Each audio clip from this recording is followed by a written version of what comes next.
ध्वनिर्वर्णापदं वाक्यमित्यास्पदचतुष्टयम् यस्याः सूक्ष्मादिभेदे वाग्देवीं तामुपास्महे।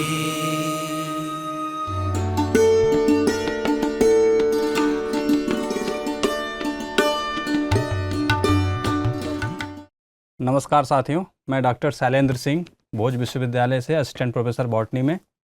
आज आपका टॉपिक है फोटोसिंथेसिस। जैसा कि आप सभी लोग जानते हैं, फोटोसिंथेसिस दो वर्डों से मिलकर बना है, फोटो और सिंथेसिस। फोटो मीन्स होता है लाइट, सिंथेसिस मीन्स होता है किसी चीज़ को बनाना, टू मेक या टू फॉर्म। तो यहाँ पे लाइट की सिंथेसिस नहीं हो रही है, यहाँ पे लाइट के द्वारा किसी मॉलिक्यूल को सिंथेसाइज किया जा रहा है। तो यहाँ पे क्या हो रहा है कि लाइट के थ्रू पुटिंग टुगेदर दो मॉलिक्यूल को आपस में जोड़ा जा रहा है। यहाँ दो मॉलिक्यूल जो हैं वो कार्बन डाइऑक्साइड हैं और H2O हैं। H2O means water and as well as carbon dioxide. जैसा कि आप सभी लोग जानते हैं कि फोटोसिंथेसिस एकमात्र ऐसा प्रोसेस है जिसके द्वारा पूरे अर्थ पर फूड मेकिंग प्रोसेस होता है, जिसमें फूड की सिंथेसिस होती है। बाकी अर्थ पे प्लांट या साइनोबैक्टीरिया को छोड़ के जितने भी जीव हैं या जितने भी लाइफ फॉर्म्स हैं वो सारे के सारे हेट्रोट्रॉफिक हैं। हेट्रोट्रॉफिक मतलब कि वो किसी से फूड अपनी प्राप्त करते हैं, जबकि वहीं ऑटोट्रॉप्स जो होते हैं वो अपना फूड खुद से सिंथेसाइज करते हैं। जैसे कि अगर हम अगर लिविंग्स का माने तो जैसे हम घरों में खाना अगर हम पका रहे हैं तो ये खाना बनाना नहीं हुआ, ये खाना पकाना हुआ। खाना सिर्फ और सिर्फ अर्थ पे प्लांट या साइनोबैक्टीरिया ही बना सकते हैं या कुछ बैक्टीरिया बना सकते हैं। तो जो फोटोसिंथेसिस प्रोसेस होता है ये टोटल एंजाइम रेगुलेटेड होता है। और जब हम सिंथेसिस की बात करते हैं, जब किसी मॉलिक्यूल के सिंथेसिस की बात करते हैं तो वहाँ उस प्रोसेस को हम एनाबॉलिक रिएक्शन बोलते हैं। और जब किसी मॉलिक्यूल को ब्रेक डाउन करके जब उससे एनर्जी प्राप्त करते हैं, जैसे आप रेस्पिरेशन में जानते हैं कि हम फूड पार्टिकल्स को तोड़ करके एनर्जी कंप्लीट करते हैं रिक्वायरमेंट, तो उस प्रोसेस को कैटाबॉलिक प्रोसेस बोलते हैं। तो यहाँ पे फोटोसिंथेसिस में मैन्युफैक्चरिंग ऑर्गेनिक कंपाउंड का हो रहा है by the use of inorganic compound. वहाँ पे इनऑर्गेनिक सबस्टांसेस यूज़ हो रहे हैं ऑर्गेनिक कंपाउंड को बनाने के लिए।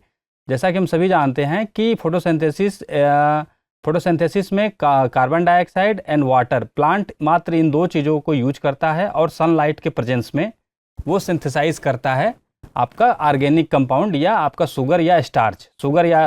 शुगर के फॉर्म में बनाता है ग्लूकोज के फॉर्म में, और उस ग्लूकोज को पॉलीमर के फॉर्म में स्टार्च में कन्वर्ट करके अपने अंदर स्टोर कर लेता है। तो जैसा कि आप जानते हैं प्रोसेस अगर आप बुक में पढ़ते हैं तो 6CO2 + 6H2O in presence of sunlight and chlorophyll. मतलब ये प्लांट के उसी सेल में फोटोसिंथेसिस होगी जहाँ पे क्लोरोप्लास्ट या क्लोरोफिल है, और तब ये ग्लूकोज प्लस ऑक्सीजन इसका बाई प्रोडक्ट होता है जो हमारे लिए बहुत ही यूजफुल है। अर्थ पे सिर्फ और सिर्फ प्लांट ही एक ऐसे सोर्स हैं जहाँ से ऑक्सीजन इवॉल्व होती है, और इस पूरे अर्थ को चलाने के लिए ऑक्सीजन जो इवॉल्विंग प्रोसेस है वो सिर्फ और सिर्फ प्लांट और साइनोबैक्टीरिया के पास है और किसी के पास नहीं है। हम मतलब जितने भी और हेटरोट्रॉप्स हैं वो सब ऑक्सीजन लेते हैं। उस ऑक्सीजन को प्रोडक्शन करने वाला प्लांट ही एकमात्र ऐसा सोर्स है जहाँ से ऑक्सीजन इवॉल्व होती है via the process of photosynthesis. तो H2O का क्या यूज़ है, CO2 क्या यूज़ है? CO2 में आप जैसा जानते हैं कि CO2 में भी ऑक्सीजन है और H2O में भी ऑक्सीजन है, पर यहाँ से ऑक्सीजन जो फोटोसिंथेसिस में निकलता है वो निकलता है by the breakdown of H2O। तो H2O का जो ऑक्सीडेशन होता है उसमें से जो इलेक्ट्रॉन निकलता है उस इलेक्ट्रॉन को यूज़ किया जाता है अपने फूड के सिंथेसिस या फूड के रिडक्शन करने के लिए। जैसे हमारा कार्बन डाइऑक्साइड है, कार्बन डाइऑक्साइड यहाँ पे कार्बन का सोर्स का काम करता है। उस कार्बन सोर्स को रिड्यूस करने के लिए हमको जो इलेक्ट्रॉन या हाइड्रोजन चाहिए वो हमको वाटर से मिलता है, और इस प्रोसेस को कंप्लीट करने के लिए जो इलेक्ट्रॉन हमको वहाँ से मिल रहा है तो वहाँ से ऑक्सीजन फ्री हो रहा है। वो ऑक्सीजन आपका O2 के फॉर्म में हमारे इन्वायरमेंट में फ्री हो जाता है। तो ऑक्सीजन जो होता है वो इस फोटोसिंथेसिस के प्रोसेस से ही मात्र इवॉल्व होता है। जबकि कुछ बैक्टीरिया भी हैं जो ऑटोट्रॉफिक होते हैं पर वो ऑक्सीजन इवॉल्व नहीं करते, ऑक्सीजन के बदले वो सल्फर या और अन्य इनऑर्गेनिक कंपाउंड को इवॉल्व करते हैं, क्योंकि वो H2O को अपना इलेक्ट्रॉन सोर्स के रूप में यूज़ नहीं करते हैं। इसलिए वो ऑक्सीजन को इवॉल्व ना करके वो किसी और कंपाउंड को इवॉल्व करते हैं। जैसे H2S को अगर बैक्टीरिया यूज कर रहा है तो वहाँ पे सल्फर को इवॉल्व करता है। तो अब जैसे कि ऑटोट्रॉप्स जो हमारे होते हैं उनको हम हेटेरोट्रॉप उनको हम फोटो ऑटोट्रॉप्स भी बोल सकते हैं, क्योंकि वो लाइट को यूज कर रहा है अपने फूड को सिंथेसाइज करने के लिए। तो जिसमें अगर आप ऑटोट्रॉप्स की बात करें तो ऑटोट्रॉप्स में आप जितने भी टाइप्स के एल्गी जानते हैं, ब्राउन एल्गी, ग्रीन एल्गी या रेड एल्गी, ये सब के सब ऑटोट्रॉप्स हैं। इनका नाम रेड एल्गी है। रेड है मतलब कि इनमें कुछ रेड पिगमेंट वाले सिस्टम ज़्यादा पाए जा रहे हैं, पर इसका मतलब ये नहीं कि ये फोटोसिंथेसिस नहीं करते। ये फोटोसिंथेसिस करते हैं, इनका लाइट रेंज अलग होता है विजिबल में ही। और आपके साइनोबैक्टीरिया और ग्रीन प्लांट्स यही मात्र हैं जो ऑटोट्रॉफिक होते हैं। बाकी जितने भी लिविंग्स हैं वो सब के सब हेटेरोट्रॉप्स हैं। और जितने भी हेटेरोट्रॉप्स हैं अर्थ पे, जितने भी हेटेरोट्रॉप्स लिविंग फॉर्म्स हैं, वो सब के सब डिपेंडेंट किस पे हैं? वो ऑटोट्रॉप पे डिपेंडेंट हैं, क्योंकि ऑटोट्रॉप ही एकमात्र फूड प्रोडक्शन का सोर्स है। तो उसके बाद के जितने लाइफ फॉर्म्स हैं जो उस पर डिपेंडेंट हैं वो उसके कंज्यूमर हुए, और जो ऑटोट्रॉप जो खुद से फूड सिंथेसाइज कर रहा है वो आपका प्रोड्यूसर हुआ। इकोलॉजी में हम ऑटोट्रॉप्स को प्रोड्यूसर के संज्ञा देते हैं, जबकि वहीं हेटेरोट्रॉप्स को हम लोग कंज्यूमर की संज्ञा देते हैं। तो अब यहाँ पे हो क्या रहा है? यहाँ फोटोसिंथेसिस के प्रोसेस में जैसा कि आप जानते हैं कि सोलर एनर्जी का यूज हो रहा है, जो आपका फोटॉन या क्वांटा के फॉर्म में सूरज से आ रहा है, और जिसको कन्वर्ट किया जा रहा है प्लांट में एटीपी के रूप में या एनएडीपी के रूप में, जो एक केमिकल एनर्जी का फॉर्म होता है। तो यहाँ पे solar energy to chemical energy का कन्वर्जन हो रहा है, जिसको फोटोसिंथेसिस बोलते हैं। तो यहाँ पे सोलर लाइट को यूज करके केमिकल एनर्जी सिंथेसाइज की जा रही है, जो एटीपी या एनएडीपीएच के फॉर्म में स्टोर होती है। और जैसा कि आप लोग बहुत सारे लोग जानते हैं कि एनर्जी का सोर्स एकमात्र अर्थ पे जो है एनर्जी का सोर्स वो मात्र सन है। पर यहाँ पे कुछ फॉसिल फ्यूल्स भी हैं जो एनर्जी के सोर्स हैं। जैसा कि आप सभी लोग जानते हैं कि हमारे बहुत सारे इंस्ट्रूमेंट, बहुत सारे कंपनीज, बहुत सारे इंडस्ट्रीज़ फॉसिल फ्यूल पे भी रन होती हैं। पर फॉसिल फ्यूल भी अल्टीमेटली फोटोसिंथेसिस का ही प्रोडक्ट है, क्योंकि फॉसिल फ्यूल जो है आज के हज़ारों लाखों साल पहले हमारे लिविंग फॉर्म्स के अर्थ में बहुत डीप इनसाइड कंप्रेशन और उनके प्रेशराइज होकर दब जाने के वजह से वो बने हैं। तो वो भी अल्टीमेटली वो भी फोटोसिंथेसिस के ही प्रोडक्ट हैं। तो यहाँ पे फोटोसिंथेसिस में दो चीज़ें हैं जो हमारे लिए बहुत ही बेनिफिशियल है। एक तो हमारे द्वारा जो रिलीज़ किया जाता है कार्बन डाइऑक्साइड रेस्पिरेशन में, उसको वो एब्जॉर्ब करता है। दूसरा यह है कि वो जो अपना प्रोडक्ट छोड़ता है ऑक्सीजन, वो हमारे लिए बहुत ही ज़रूरी है, क्योंकि विदाउट ऑक्सीजन के हमारा कोई भी एरोबिक लाइफ अर्थ पे सस्टेन नहीं कर सकता है।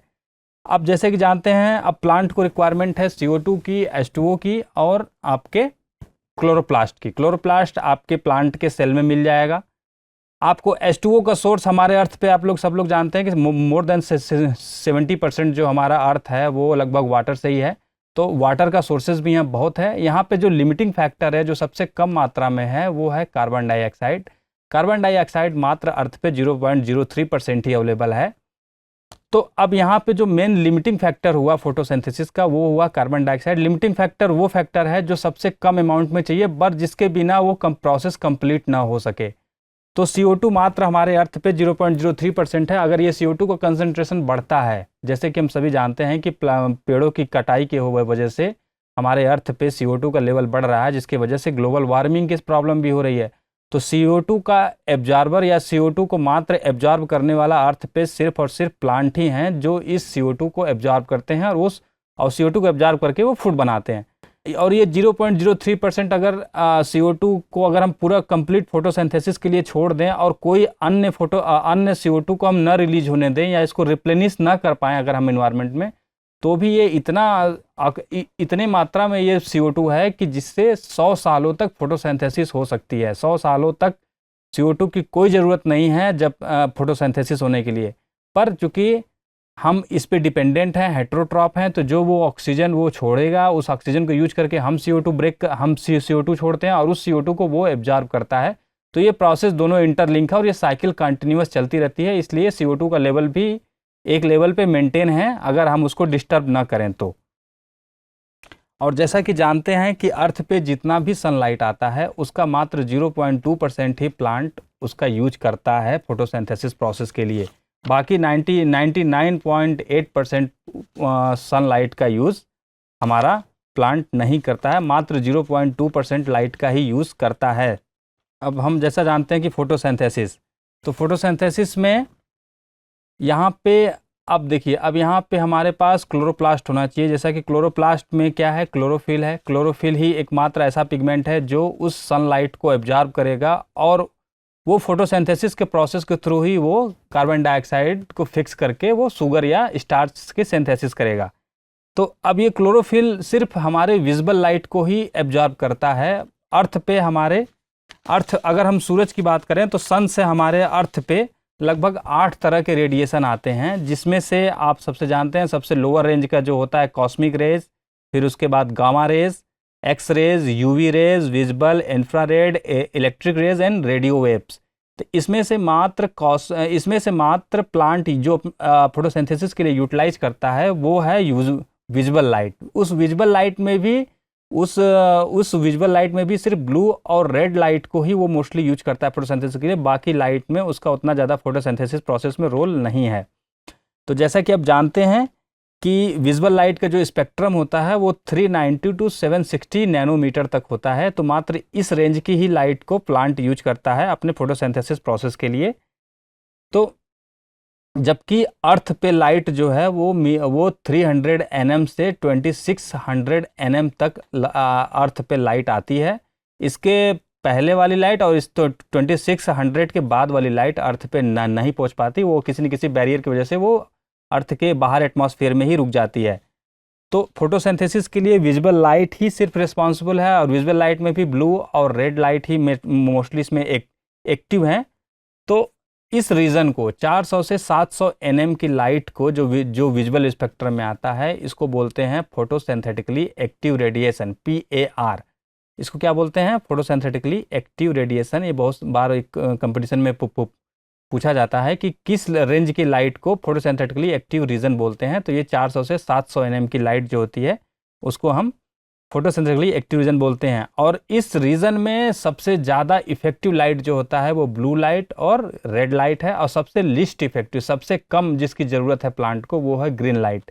प्लांट क्या करता है कि सारी ग्रीन लाइट को रिफ्लेक्ट करता है, इसलिए हमको प्लांट मोस्टली ग्रीन टाइप का दिखता है। उसके पत्तियां ग्रीन दिखती हैं क्योंकि पत्तियां वो ग्रीन रंग के कलर को एब्जॉर्ब नहीं करती, वो सब के सब ग्रीन को रिफ्लेक्ट कर देती हैं, बाकी लाइटों को यूज करती हैं। तो बाकी में से ब्लू और रेड में ज़्यादा काम होता है, और जो उसमें रेंजेस के लाइटें हैं उसमें भी फोटोसिंथेसिस होती है, पर उसमें कम मात्रा में होती है। अब ये क्लोरोप्लास्ट मोस्टली कहाँ पाया जाता है? क्लोरोप्लास्ट प्लांट के हर पार्ट में नहीं पाया जाता। क्लोरोप्लास्ट सिर्फ और सिर्फ प्लांट के लीव्स में, या ग्रीन स्टेम हो तो ग्रीन स्टेम में पाया जाता है। अब इस क्लोरोप्लास्ट में जैसा कि आप सभी लोग जानते हैं कि इस क्लोरोप्लास्ट में ग्रेना होता है। ग्रेना क्या है? वो एक स्ट्रक्चर है जो स्टैक के फॉर्म में होता है। वो ग्रेना थैलेक्वाइड से मिलके बनता है, और उस थैलेक्वाइड पे आपके क्लोरोफिल के पिगमेंट और वो सारे सिस्टम होते हैं जिसके द्वारा लाइट को यूज करके फूड की सिंथेसिस होती है, और वहाँ से आपका ऑक्सीजन इवॉल्व होता है। तो अब ये क्लोरोप्लास्ट जो होता है, जो हमारे लीफ होती हैं, तो लीफ में भी बहुत अलग अलग टाइप के सेल्स होती हैं। तो सबसे ज़्यादा मात्रा में उसमें मीजोफिल सेल्स जो होती है उसमें क्लोरोप्लास्ट पाया जाता है। तो हमारा फोटोसिंथेसिस जो होता है, अगर हम बात करें तो फोटोसिंथेसिस हमारे प्लांट के लीफ के भी मीजोफिल सेल में ज़्यादा होती है, और वहीं हमारा सबसे ज़्यादा एक्टिव रीजन है फोटोसिंथेसिस होने का। और फोटोसिंथेसिस प्रोसेस के द्वारा ही पूरा प्लांट उस पर डिपेंडेंट होता है। प्लांट के रूट, प्लांट के स्टेम, प्लांट का हर पार्ट उस लीफ पे ही डिपेंडेंट है। इसलिए लीफ का प्लांट से रहना, अटैच होना बहुत ज़रूरी है, क्योंकि वो सारा का सारा लीफ ही उसका सोलर पैनल है, जहाँ से उस एनर्जी को यूज करके फूड की सिंथेसिस होती है, और सारे प्लांट के बॉडी पार्ट्स का जो रिक्वायरमेंट है वो वहाँ से कंप्लीट की जाती है, और फ्लोएम के थ्रू इस फूड को पूरे प्लांट बॉडी में सेंड कर उसको भेज करके सबका रिक्वायरमेंट कंप्लीट किया जाता है। तो जैसा कि आप सभी जानते हैं कि अब यहाँ पे लाइट जो यूज हो रहा है, तो लाइट का यूज़ यहाँ पे एनर्जी जनरेशन के लिए हो रहा है, केमिकल एनर्जी, और उस केमिकल एनर्जी को यूज किया जाएगा C3 और C4 प्लांट। जैसा कि आप जानते हैं कार्बन के फिक्सेशन के 2 पाथवे हैं, C3 पाथवे हैं, C4 पाथवे है, और एक और पाथवे है कैम्प पाथवे, जो रेयर 1-2 प्लांट में, जो डेजर्ट में प्लांट या जो जीरोफिटिक प्लांट्स होते हैं वहाँ पे पाए जाते हैं। तो ये 3 तरह के कार्बन फिक्सेशन के पाथवे होते हैं, जहाँ पे जो ये लाइट से एनर्जी डिराइव हो रही है, या जो लाइट से एनर्जी जो जनरेट हो रही है, इसको यूज किया जाता है। तो C3 पाथवे जो केल्विन बेंसन ने खोजा था, जो C3 का मीन्स होता है कि जो पहला कार्बन फिक्सेशन का प्रोडक्ट बनता है वो 3 कार्बन का होता है, इसलिए इसको हम C3 साइकिल बोलते हैं। और इसके लिए केल्विन को नोबेल प्राइज़ भी इनको दिया गया। C4 में क्या होता है कि पहला जो फर्स्ट कार्बन फिक्सेशन प्रोडक्ट होता है वो 4 कार्बन का होता है, इसलिए उसको C4 साइकिल बोला गया। और कैम जो होता है वो क्रेसुलेशन एसिड मेटाबॉलिज्म पाथवे है, जो रेयर टाइप के उस प्लांट में पाया जाता है। तो हर प्लांट, जितने भी प्लांट हैं उसमें C3 प्रोसेस होना ही है। C4 प्रोसेस एक्स्ट्रा प्रोसेस है कुछ ग्रासेस में या कुछ ट्रॉपिकल ग्रासेस या ट्रॉपिकल प्लांट में ये पाए जाते हैं। तो C4 प्रोसेस भी C3 प्रोसेस से ही अटैच होता है और C4 प्रोसेस इंडिपेंडेंटली वर्क नहीं कर सकता है, वो सिर्फ एक स्टेप बढ़ा देता है ताकि कार्बन फिक्सेशन और ऑक्सीडेशन का प्रोसेस उसमें स्लो हो जाए। तो अब इसकी जो हिस्ट्री की बात करें, अगर हम फोटोसिंथेसिस की बात करें तो फोटोसिंथेसिस में अब देखिए फॉस्फोरिलेशन क्या है, जो केमिकल एनर्जी जो सिंथेसाइज हो रही है ATP या NADP के फॉर्म में। तो फॉस्फोरिलेशन भी 3 तरह के होते हैं। एक होता है सबस्ट्रेट लेवल फॉस्फोरिलेशन, जैसा कि आप लोग सभी जानते होंगे कि ग्लाइकोलाइसिस में जो ATP बनता है, ग्लाइकोलाइसिस प्रोसेस के दौरान जो 2 ATP सिंथेसाइज होते हैं वो सबस्ट्रेट लेवल फॉस्फोरिलेशन से बनते हैं। और जो NADP बनता है, जो आपके माइटोकॉन्ड्रिया में ऑक्सीडेटिव फॉस्फोरिलेशन जो होता है, जिसमें जिसमें आपका NADP या NADH की सिंथेसिस होती है। तो NADPH और NADH का जो हम ETS पाथवे के थ्रू ऑक्सीडाइज करके जो एनर्जी का जो ATP सिंथेसाइज करते हैं उसको हम बोलते हैं ऑक्सीडेटिव फॉस्फोरिलेशन। और तीसरा आपका है फोटोफॉस्फोरिलेशन, जो सिर्फ और सिर्फ ग्रीन प्लांट के क्लोरोप्लास्ट में होता है, जिसमें आपको लाइट के एनर्जी को यूज करके ATP को सिंथेसाइज किया जाता है, इसलिए इसको बोलते हैं फोटोफॉस्फोरिलेशन। तो अब यहाँ पे 2 तरह की स्कीम होती हैं। एक इसमें देखिए अब 2 तरह के फोटो सिस्टम होते हैं। इस फोटोसिंथेसिस प्रोसेस में 2 तरह के फोटो सिस्टम होते हैं, PS1 एंड PS2। PS1 का रेंज अलग है, जिसको हम P700 के नाम से जानते हैं, और PS2 जो होता है P680 nm के नाम से जानते हैं। 680 का मतलब है कि जो उसका एंटीना का जो मेन सेंटर है, जो उस फोटो सिस्टम का जो मेन सेंटर है वो 680 nm का लाइट को मोस्टली ऑब्जर्व करता है, और 700 वाला 700 को ऑब्जर्व करता है। तो अब चूंकि जैसे जैसे इनकी डिस्कवरी हुई उस क्रम में इनका नाम रखा गया। तो PS1 की डिस्कवरी पहले हुई, इसलिए इनका नाम PS1 रखा गया, बाद में PS2 हुआ, भले ही इनका ऑब्जर्वेंस का रेंज अलग अलग है, और वो पहले में ज़्यादा है, सेकेंड में कम हो रहा है। तो अब यहाँ पे 2 तरह की पाथवे चलती है, एक साइक्लिक पाथवे चलता है, एक नॉन साइक्लिक पाथवे चलता है। नॉन साइक्लिक फोटोफॉस्फोरिलेशन मतलब होता है जो जेड स्कीम, आप लोग जानते होंगे जेड स्कीम के बारे में। जेड स्कीम में क्या होता है कि जहाँ पे दोनों के दोनों फोटो सिस्टम इन्वॉल्व होते हैं, PS2 एंड PS1। तो जो ऑक्सीजन को इवॉल्व करता है या जो वाटर को यूटिलाइज करता है, वो पहला प्रोसेस होता है PS2। PS2 क्या करता है कि मैग्नीज के प्रेजेंस में वो वाटर को ऑक्सीडाइज करके ऑक्सीजन को इवॉल्व करता है, और वहाँ से वो 2 इलेक्ट्रॉन लेकर के लाइट के प्रेजेंस में वो एक्साइटेड होकर के उस एनर्जी को, उस इलेक्ट्रॉन के थ्रू उस एनर्जी को ट्रांसफ़र करता है, और लास्ट में PS1 से होते हुए फेरेडॉक्सिन को वो उस एनर्जी को, उस इलेक्ट्रॉन को ट्रांसफ़र करता है, और ये फेरेडॉक्सिन उस इलेक्ट्रॉन को फिर NADP को ट्रांसफ़र करता है। तो ये आपका NADP जो होता है वो NADPH के फॉर्म में, रिड्यूस फॉर्म में जनरेट हो जाता है, और इस NADPH से CO2 को इलेक्ट्रॉन दिया जाता है, और इसी से आपका ATP जनरेट किया जाता है ताकि उसके फोटोसिंथेसिस को रन कराया जा सके। एक प्रोसेस होती है साइक्लिक में सिर्फ और आपका P700 या PS1 ही सिर्फ इन्वॉल्व होता है, इसमें PS2 इन्वॉल्व नहीं होता। साइक्लिक में कोई ऑक्सीजन इवॉल्व होता नहीं है, इसमें लाइट को यूज करके P700 का ही इलेक्ट्रॉन मूव करता है, और उसी के थ्रू सिर्फ और सिर्फ इसमें ATP की सिंथेसिस होती है। यहाँ पे 2 चीज़ें ध्यान देने वाली बातें हैं कि जो नॉन साइक्लिक प्रोसेस था वहाँ पे O2 भी इवॉल्व हो रहा है, ATP भी सिंथेसाइज हो रहा है, और NADPH भी बन रहा है। जबकि दूसरा प्रोसेस जो आपका साइक्लिक प्रोसेस है, उस साइक्लिक प्रोसेस में कोई भी ऑक्सीजन इवॉल्व हो नहीं रहा है, कोई NADPH सिंथेसाइज नहीं हो रहा है, यहाँ पे सिर्फ और सिर्फ ATP की सिंथेसिस होती है। तो P700, और इसमें P700 का ही मेन रोल है, और इसमें P680 या PS2 का कोई भी रोल इसमें नहीं है। अगर हम इसकी हिस्ट्री की बात करें फोटोसिंथेसिस का, तो लगभग आज से 250-300 साल पहले हम फोटोसिंथेसिस के बारे में कुछ भी नहीं जानते थे। सबसे पहला एक्सपेरिमेंट इसमें जो 1727 ईस्वी में जो सबसे पहला एक्सपेरिमेंट किया गया वो स्टीफन हेल्स के द्वारा किया गया। तो स्टीफन हेल्स ने सिर्फ ये बताया कि प्लांट को सनलाइट, एयर और ग्रीन लीव्स ये बहुत ही ज़रूरी है प्लांट के नरिशमेंट के लिए। अगर आप प्लांट का ग्रीन लीव्स हटा दें, प्लांट को ऐसे जगह रख दें जहाँ पे एयर ना हो, मतलब एयर ना होने मतलब कार्बन डाइऑक्साइड ना हो, तो भी वो ग्रो नहीं करेगा। या अगर आप उसको सनलाइट न दें, आप उसको छाया में रख दें, तो भी वो ग्रो नहीं करेगा। तो स्टीफन हेल्स ने इन सनलाइट, एयर और ग्रीन लीव्स का इंपॉर्टेंस बताया था कि प्लांट के नरिशमेंट में इनका बहुत ही रोल है। अगर इनमें से कोई भी एक चीज़ डिस्टर्ब होगी तो प्लांट ग्रो नहीं करेगा। उसके बाद जोसेफ प्रिस्टले का आता है। जोसेफ प्रिस्टले ने एक एक्सपेरिमेंट किया था जिसको हम बोलते हैं burning candle experiment. Burning candle experiment में क्या उन्होंने किया था कि एक जार में उन्होंने कैंडल को बर्न किया। तो उन्होंने क्या देखा कि जब कैंडल को सिर्फ जार के अंदर बंद करके सील करके जब बर्न किया तो जलाया, तो कुछ देर बाद जार में वो कैंडल ऑटोमेटिक बुझ गया। फिर उन्होंने दूसरा एक्सपेरिमेंट किया कि कैंडल को जलाया और साथ में उसके एक छोटा सा माउस भी रख दिया लिविंग, तो भी देखा कि कैंडल भी बुझ गया और माउस भी मर गया। तीसरा एक्सपेरिमेंट उन्होंने एक और किया जिसमें उन्होंने उस जार के अंदर कैंडल भी जलाया, माउस भी रखा और मिंट का प्लांट रखा। मिंट मतलब जो आप जानते हैं, पुदीना का प्लांट, जिसको कहीं भी आराम से रख सकते हैं। उसका मिनिमम रिक्वायरमेंट है, पानी में उसका रख दीजिए, उसको रिक्वायरमेंट कंप्लीट हो जाता है। तो जब इन तीनों को एक साथ रखा तो वो क्या देखते हैं कि न ही कैंडल बुझा, न ही वो माइस मरा और न ही उसमें किसी को कोई दिक्कत हुई। वो आराम से लंबे टाइम तक वो सरवाइव करते रहे।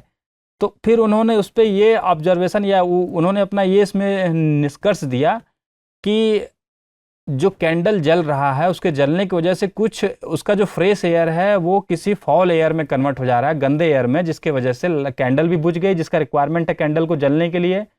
कैंडल के साथ जब माउस को रखा और जब कैंडल भी बुझ गया और माइस भी मर गया, तो उन्होंने कहा कि इससे जो कैंडल जला या जो माउस ने रेस्पिरेशन किया उससे जो फॉल एयर निकला उससे दोनों के दोनों ख़त्म हो गए। तो इसमें कुछ ऐसा है कि फिर जब उन्होंने मिंट के साथ किया तो उन्होंने बोला कि मिंट से वो रिक्वायरमेंट पूरा हो रहा है जो इनसे निकल रहा है, और इनसे जो रिक्वायरमेंट हो रहा है वो मिंट के थ्रू पूरा हो रहा है।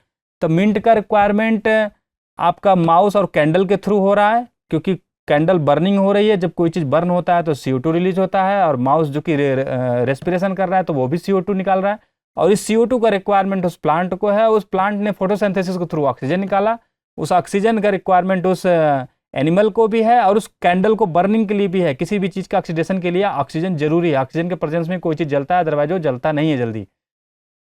तो फिर उन्होंने इससे ये निष्कर्ष निकाला कि प्लांट के द्वारा कोई एक ऐसा गैस निकल रहा है जो इन दोनों की पूर्ति कर रहा है। तो फिर अंत में उन्होंने उसका नाम ऑक्सीजन दिया। तो उसी को हम ऑक्सीजन के नाम से जानते हैं, जो जरूरी है किसी लाइफ के सस्टेन या जीवित रहने के लिए। उसके बाद आता है तीसरा एक्सपेरिमेंट, उसी क्रम में आता है कुछ सालों बाद इंगेनहाउस का। इंगेनहाउस ने क्या किया कि उन्होंने एक्वेटिक प्लांट के साथ एक अपना एक्सपेरिमेंट किया। उन्होंने उसमें ये देखा कि ब्राइट सनलाइट देने पे क्या होता है। अगर किसी एक्वेटिक प्लांट को सनलाइट दें तो उसमें से उन्होंने देखा कि कुछ बबल्स पानी में से निकल रहे हैं। प्लांट एक्वेटिक है तो प्लांट पानी के अंदर है, तो सनलाइट देने पे बबल्स निकल रहा है, सनलाइट नहीं देने पे बबल्स नहीं निकल रहा है। तो उन्होंने बोला कि सनलाइट के प्रेजेंस में ही ऑक्सीजन इवाल्व होती है। तो इससे ये हुआ कि सनलाइट के प्रेजेंस में ही फोटोसिंथेसिस होगी और सनलाइट के प्रेजेंस में ही ऑक्सीजन इवाल्व होगी। अगर सनलाइट नहीं देंगे तो कोई ऑक्सीजन इवाल्व नहीं होगी। जबकि जोसेफ प्रिस्टले के एक्सपेरिमेंट में उन्होंने इस फैक्टर पे ध्यान नहीं दिया था। हालांकि वो जो जार रखा था वो सनलाइट के प्रेजेंस में ही रखा था, वो सनलाइट के एब्सेंस में जार नहीं रखा था। तो इंगेनहाउस ने ये बताया कि सनलाइट के प्रेजेंस में ही फोटोसिंथेसिस में ऑक्सीजन इवाल्व होती है, जो बबल के फॉर्म में निकल रही है। फिर उसके बाद 1845 में आता है नंबर वॉन मेयर का। वॉन मेयर ने ये बोला कि सोलर एनर्जी को केमिकल एनर्जी में कन्वर्ट करने का काम प्लांट करता है। ग्रीन प्लांट सोलर एनर्जी को केमिकल एनर्जी में कन्वर्ट करता है। उसके बाद आता है 1854 में वान सैच नाम का एक साइंटिस्ट थे। इन्होंने बोला कि जो ग्रीन प्लांट है वही एकमात्र सोर्स है जो कार्बोहाइड्रेट की सिंथेसिस कर रहा है या स्टार्च या ग्लूकोज के रूप में उसको सिंथेसाइज कर रहा है। तो उन्होंने ये बताया कि ग्लूकोज या स्टार्च की सिंथेसिस जो है वो ग्रीन प्लांट कर रहा है। फिर उसके बाद 1888 में इंगेलमान ने एक्सपेरिमेंट किया है। उन्होंने क्या किया कि विजिबल लाइट को प्रिज्म के सहारे, विजिबल लाइट को उन्होंने प्रिज्म के थ्रू सारे लाइट को स्कैटर्ड कर दिया, सारे लाइट को मोनोक्रोमेटिक फॉर्म में उसको स्कैटर्ड कर दिया। और उन्होंने एक क्लैडोफोरा नाम का ग्रीन एल्गी यूज किया और उसके साथ एरोबिक बैक्टीरिया यूज किया। ग्रीन एल्गी क्लैडोफोरा था और कुछ एरोबिक बैक्टीरिया यूज किया। लाइट को उन्होंने मोनोक्रोमेटिक फॉर्म में स्कैटर्ड कर दिया प्रिज्म के सहारे, तो सारा वेवलेंथ सारे कलर वाले लाइट अलग अलग हो गए।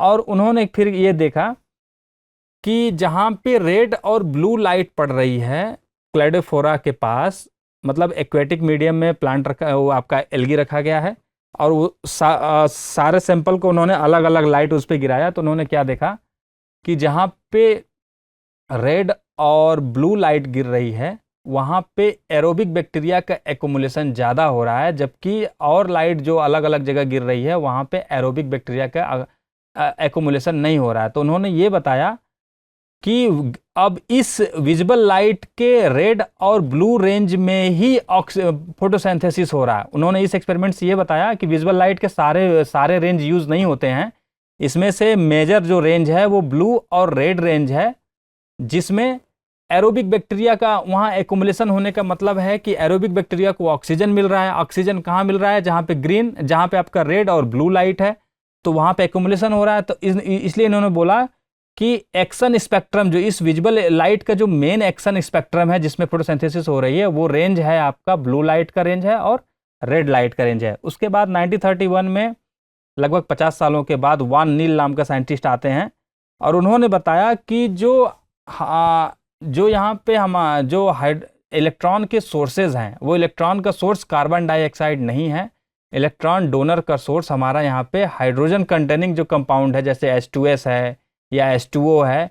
तो उन्होंने बोला कि जो इलेक्ट्रॉन डोनर या जो इलेक्ट्रॉन सोर्स है वो हमारा हाइड्रोजन कंटेनिंग कंपाउंड है, जिसमें आपका जैसे उन्होंने बैक्टीरिया को यूज किया तो उन्होंने वहाँ पे H2S को अगर उन्होंने H2S को अपना एज ए वो लिया सोर्स, तो H2S से सल्फर वहाँ से रिलीज हुआ और हाइड्रोजन से उन्होंने इलेक्ट्रॉन का अपना सिंथेसिस के लिए अपना उसने लिया सोर्स। तो इसी आधार पे बोला गया, वान नील के एक्सपेरिमेंट पे बोला गया कि जो इलेक्ट्रॉन का सोर्स है वो H2O है, न कि आपका कार्बन डाइऑक्साइड है। तो कार्बन डाइऑक्साइड का ऑक्सीजन रिलीज नहीं होता है, ऑक्सीजन रिलीज होता है H2O का। फिर उसी एक्सपेरिमेंट को कंफर्म किया 1941 में रूबेन और कामेन नाम के साइंटिस्टों ने। उन्होंने क्या किया कि उन्होंने ऑक्सीजन हैवी लोड के ऑक्सीजन